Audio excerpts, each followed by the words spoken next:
欢迎您收看今天的家庭会客室。我们知道说呢，婚姻呢，结婚是人生一件非常重要的一件事情，是一件大事。它重要到一个地步呢，我们在婚前一定要做一些的预备。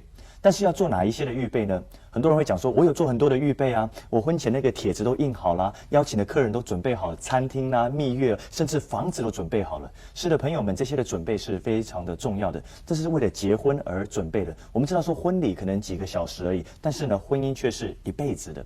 所以婚姻呢，你是否准备好了呢？你知道吗？在很多人的婚姻当中，遇到许多的难处，遇到许多的困难。其实，在婚前呢，如果做一些准备的话，在婚后其实都可以避免这些的问题的。所以我们在会客室呢，为大家预备了一系列婚前导航的主题，来跟大家来提供一些意见，说如何来婚前有一些的预备跟安排，让你一个更美满的一个婚姻。今天我们非常高兴邀请到我们节目现场的是学员传道会的会长李长安李哥跟冯志美冯姐来到我们节目当中。他们两位呢是资深的婚姻辅导，而且他们提供许多的年轻人呢许多婚前的教育，所以今天他们两位来到我们节目当中呢，在这个婚前的导航呢，要给我们许多宝贵的教导。李哥跟冯姐非常欢迎您来到我们节目的现场，非常的高兴哈。谢谢。每次你们来都给我们带来许多宝贵的这个教导。谢谢。你知道说，我自己也做一些的这个婚前的辅导哈。那我们知道说，婚前辅导跟婚前教育是有一些的不同的哈。除了辅导之外，其实我们应该先给这些准新人一些的教育哈。但是我发现说，在你们的这个婚前教育的这个系列当中呢，有一件非常有趣的一件事情哈。通常一个人想要有一些婚前的教育，他们是比较在意说，如何来有一些的技术哈。这个技术层面应该要怎么样的执行，可以做好一些的预备。但是我发现说，你们在这个婚前的这个教育当中呢，第一件事情，第一个要教导的是告诉人家说如何来自我接纳，如何来建立自我的形象、自爱跟自我接纳，好像这是你们整个的一个婚前教育的第一个前提、第一课的前提哈。为什么它是这么样的重要呢？好，因为我们知道结婚是两个人要成为一体，就是圣经所说的二人要成为一体。是。那么这种一体呢，不是只是在婚礼怎么办呢？这个钱要多少啦？安排什么样的礼车，怎么样安排蜜月？其实两个人个人本身的问题是最重要的，那个才能够营造一体的关键所在。那这种个人的关键呢，常常是在于一个人对自己的看法如何，能不能爱和接纳自己。那如果一个人不能够爱和接纳自己呢，常常会产生没有安全感。而这个没有安全感一旦进入婚姻里面，就会产生对对方错误的期待，就是我是否快乐，我是否美满幸福，你要为我负责。那这种会产生压力，这种压力就会造成适应上面的困难。那么第二方面呢，就会产生容易挑剔配偶。对，因为他会挑剔自己，他不喜欢自己的，可能不喜欢自己的长相，所以看到他好像就看到自己一样，所以呢就会产生那种厌恶的感觉，或者有时候是产生嫉妒，他怎么长得比我漂亮，或者长得比我帅，为什么他会这样这么好，有这么好的才干，等等就会产生挑剔。那这种挑剔就会产生冲突，这种冲突那就破坏合一了。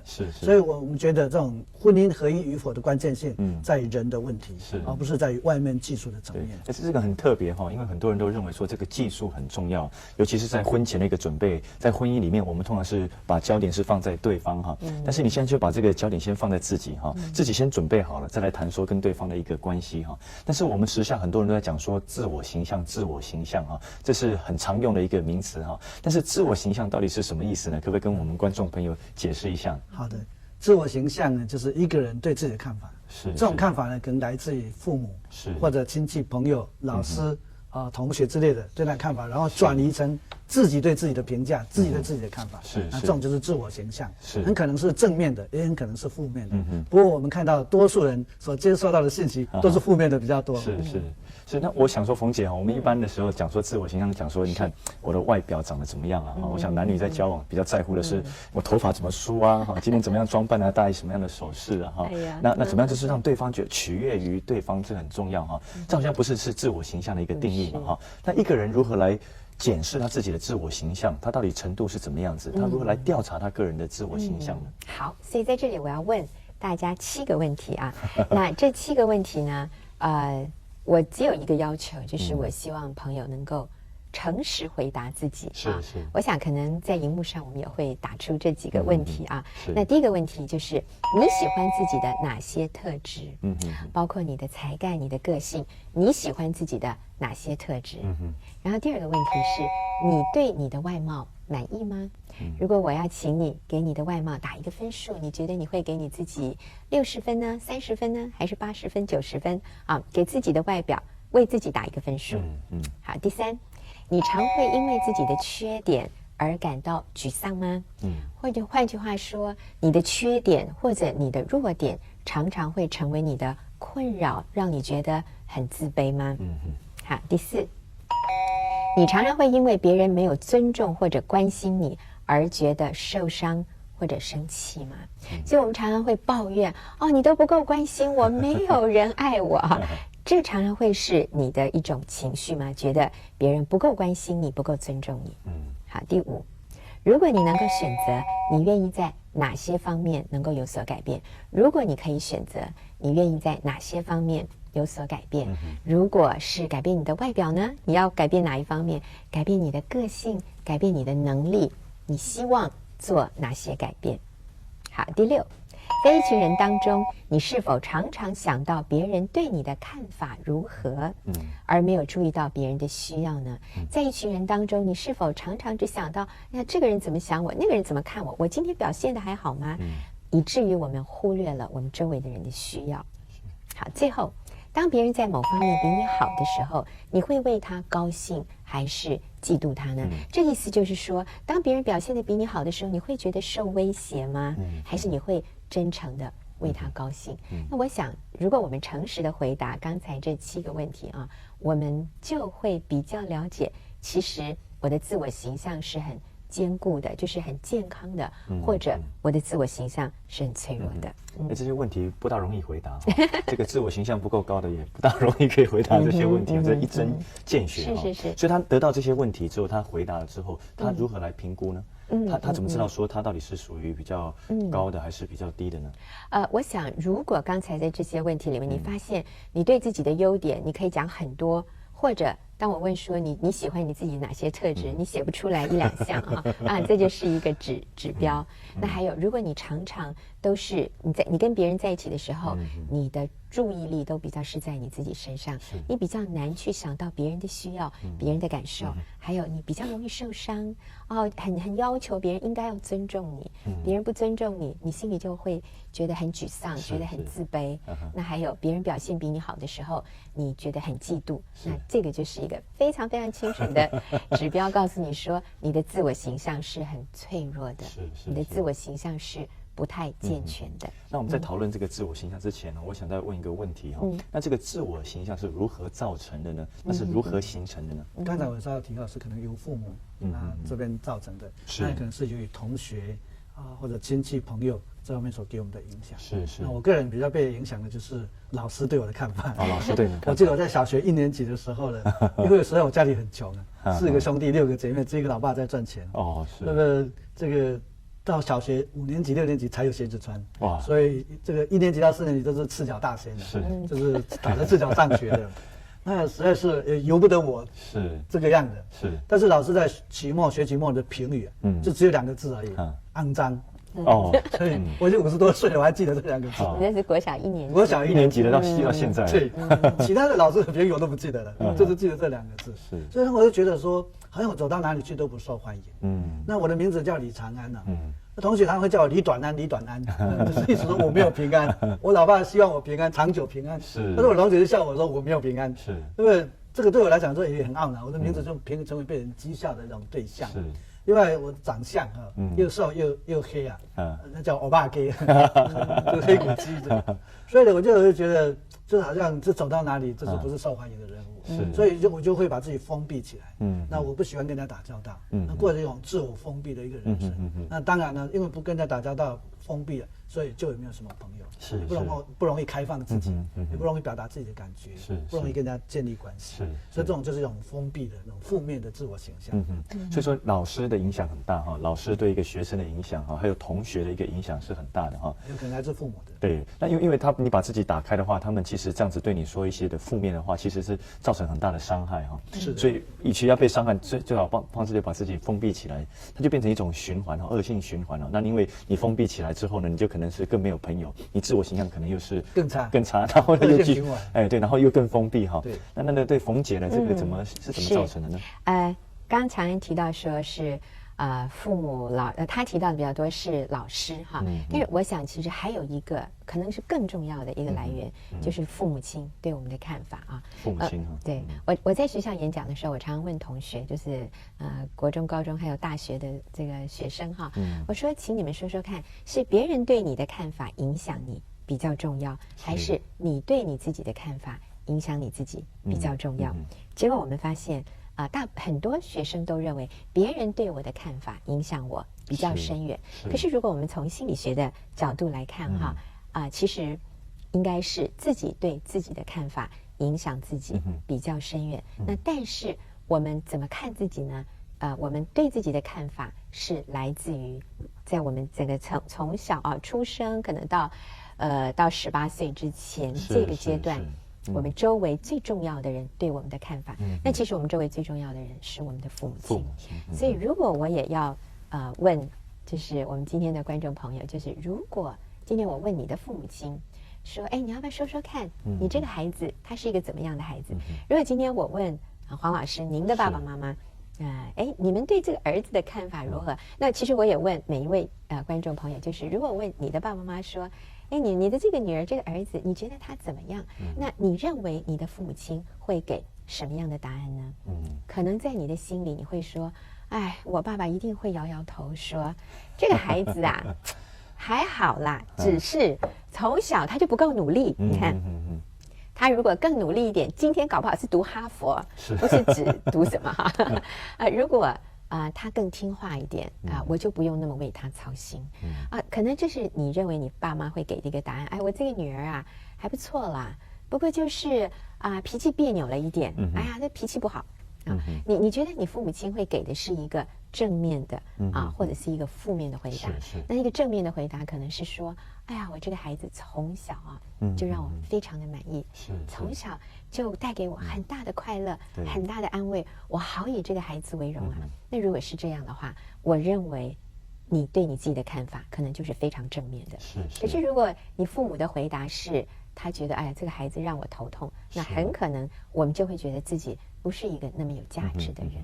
那我记得非常明显的就是在我读国中1年级的时候，其实我讲这个例子我也真是要请在座的很多做父母亲的，你们对孩子讲话真的要过滤，真的要思考清楚再讲。我记得那个时候我读国中的时候，我有一天穿了制服要出家门，国1那个时候都在1年级吧一个小学对，国中1年级，这个印象深刻。我穿着制服离开家的时候，我们家有一位长辈，这个时候就突然叫住我说：“冯志梅，你等一下，过来给我看一下。”哎呀，我一听他那个声音，我就觉得好像不是什么好事所以我就有点蹑手蹑脚走到他面前，然后他就把我从头上到下面打量一番，看完之后他就摇摇头然后他就说：“哎呀，你这个女孩子你看那个脸长得还可以啦，可是你看看你那一副腿，你看你那一副腿怎么粗的像象腿一样呢？”我站在那里，我突然觉得晴天霹雳，你知道吗？我想对一个13岁的青少女来说，你第一次发现什么？原来我下面长的是一副象腿，这简直是全世界最大的噩耗，对不对？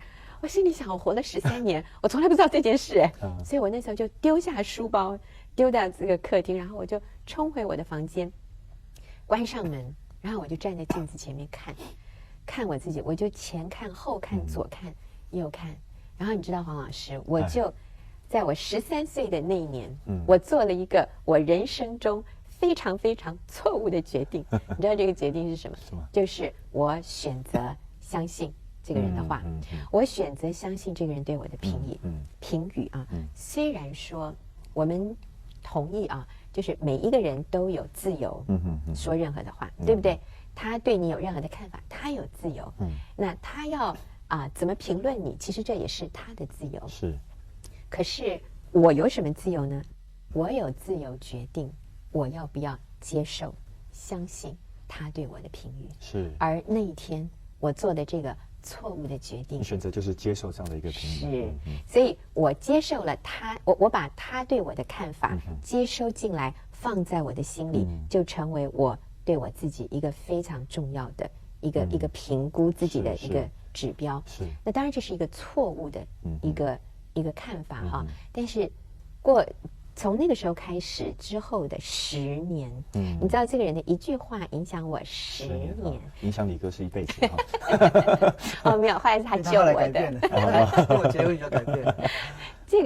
这一句话影响我这10年是什么呢？就是我这10年我不敢穿裙子。这么严重？哎，非常严重。所以各位爸爸妈妈对孩子讲话要小心因为可能我们的一句话会让这个孩子对自己充满自卑感。我这10年我不敢穿短裙，我都穿长裙，不然就是长裤，因为我生怕被发现我下面竟然长了一副象腿。那这就成为我自我形象很重要的一部分，它是一个负面的。那当然，当我遇到长安的时候，他就说哪里你的腿很好看啊，不难看啊。哎呀，我说他把我从深渊中拯救出来，我就不得不嫁给他。这很重要。所以他也改变了。哎，对，带出一个负面的思想，讲一句正确的话，带出正面的思想。对。从负面里面带出来是，那所以说我们刚才看到，就是说这个父母对孩子的影响是很大的这自我形象的一个建立或者是从同学、从老师那边也会得到很大的一个影响那如果说一个人呢，他有一个负面的一个自我形象，像刚才我们说如何来检视自己啦，如何来发现自己啦，他如果是一个负面的影响，那他负面的形象，那他这样子的一个负面的人呢，负面形象人，他对婚姻有什么样的一个影响呢？这种负面的倾向，我刚才有提到过，就是会没有安全感，还有错误的期待。这种错误的期待就是期待对方为他负责，没有安全感就是会容易挑剔对方，看对方就是不顺眼。那么这样的话，进入婚姻里面，2个人的适应非常困难。哎，这个有趣，你说没有安全感反而会挑剔对方，对，没有安全感不是怕自己，是会去找别人的吗？有2种极端的，一个就是退缩嘛，封闭，是拒绝沟通，是。那另外一种就是会挑剔攻击对方，那这2个在婚姻里面都是杀手的，就是你攻击对方造成冲突，但是你冷漠拒绝沟通，那这是婚姻上面破坏合一的一个因素，是。所以这种事对婚姻的影响是非常的重大，我们需要要进入婚姻的时候，要先做一个合适结婚的人。那这方面就是一个人婚前很重要的预备自己。是。刚才父亲讲一件事情，我觉得很有趣就是人你说他人有自由可以讲他想要讲的东西但是我们要选择我们要不要接受对。所以我们要做正确的决定，不要就随便接受一些不正确的一些的批评跟论断，或者是他就讲一句话说不定就一个外号就因此的一个开玩笑，影响是很大那如果说我已经知道说我的自我形象就是不好我写哪一个优点，我想不出有半个优点的时候那我就是这样的一个情况那怎么办呢？我怎么样子提升我的自我形象？没有人希望说有一个非常低落的一个自我形象那像您就是有李哥这样子来称赞你救你那我们可能每个人都需要一个白马王子怎么样拯救我们脱离脱离这个低落的自我形象好，那刚刚黄老师问的这个问题其实是一个非常非常重要的主题，我想我们可能把它留到下一次的时间去讲。但是今天在结束的时候，我想就讲一个小小的故事这个故事帮助我自己非常的大，就讲到自我形象的重要，还有正确自我形象的这个重要性。我有一个朋友在美国那他也是一个国际知名的讲员。那有一次他在这个国际的一个旅途当中，就得到了一份礼物那他回到美国，回到家里，他打开了这个礼物一看，哎呦，怎么是这个这么丑的东西呢？他原来人家送给他的是一个花瓶，他打开来看，怎么这个花瓶看起来真难看那所以呢，这是他主观的一个评估，他觉得这个花瓶不好看，所以他想，哎呀，我连摆都懒得摆，他就把它包，然后放到盒子里，又塞到这个家里柜子里面最隐秘的一个角落，他就把这件事情忘了。结果不久之后呢，有一天他在家里闲来无聊，就开始翻这个人家寄到他信箱里面的一些邮件他其中有一本是美国一个非常有名的一个这个名牌公司叫 Neiman Marcus Neiman Marcus 它的行路我们叫 catalog，所以他就在闲来无聊翻一翻，哇，结果他翻到一页的时候，他突然尖叫起来，为什么呢？因为他看到他的花瓶就在那里面，就在这个行路里面，原来这是一个 Neiman Marcus 的产品。然后他一看，哇，下面的价钱简直是天价啊！他才忽然知道说，原来那个花瓶是那么贵重的一个礼物，所以你知道他下一步怎么样？他就跳起来，然后跑到橱子里面去，然后把那个在角落里面的花瓶找出来，然后拿出来擦干净、擦亮，然后你猜他把它放哪里？最显眼的地方。对了，他把它放在全家，只要任何一个人一进来，第一眼会看到的地方。那我们在这里要强调的是，其实这个花瓶从头到尾没有改变。改变的是什么？改变的是他对这个花瓶的看法。原来他对花瓶的看法其实是偏差的，但是他进到行路里面，其实我觉得我们人生的行路就是圣经，就是上帝给我们的这本圣经。那我们说Neiman Marcus 的行路是专家这个写出来的，那圣经也是造物主这位专家他所写的。那圣经里面讲到我们是非常宝贵的人，所以当我们从圣经的角度来看自己的时候，我们对自己的看法改变，那立刻我们对待自己的方式也会改变。这很棒的故事，好不好？李哥、冯姐，我们最后还有1-2分钟的时间，你给我们一些观众朋友一点结语好吗？我想一个良好的自我形象，就容易建立良好的人际关系。这是一个很重要的。那么就是那个正确的观念会改变我们对自己的看法，同时会改变我们跟人的互动。是。好，那我要说的就是各位朋友，你是非常宝贵的，你在上帝眼中你是那个无价之宝。不管别人怎么看你，你要选择正确的看自己是那个最宝贵的那个花瓶。李哥、冯姐，非常谢谢你们今天的分享。我们下次继续再来讨论这个主题。亲爱的朋友，我们休息一下，等一下回来节目的现场。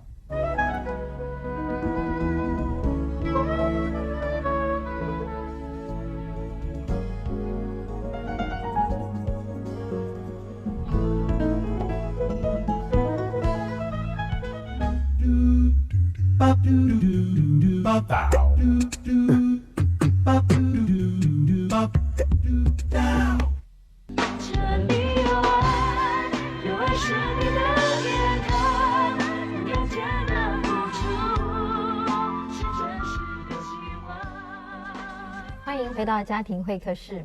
我们要去爱别人，要接纳别人之前，真的要先学会肯定自己，先会接纳自己，先会爱自己。刚刚我们谈到，我们一对新人要开始准备要结婚的时候，其实能够去接纳别人、爱别人，真的是要先对自己好，因为你自己有安全感以后，你才有办法付出你的爱。然后我觉得在上帝那边才能完全得到自我的肯定，因为你从人来的那边可能都很多是负面的评价，因为人也许因为他的情绪，或是因着他一些事情的发生，对我们的可能只是造成一些负面的评价。但是唯有从神来，从上帝那边才能够发现我们这个人真正存在的价值。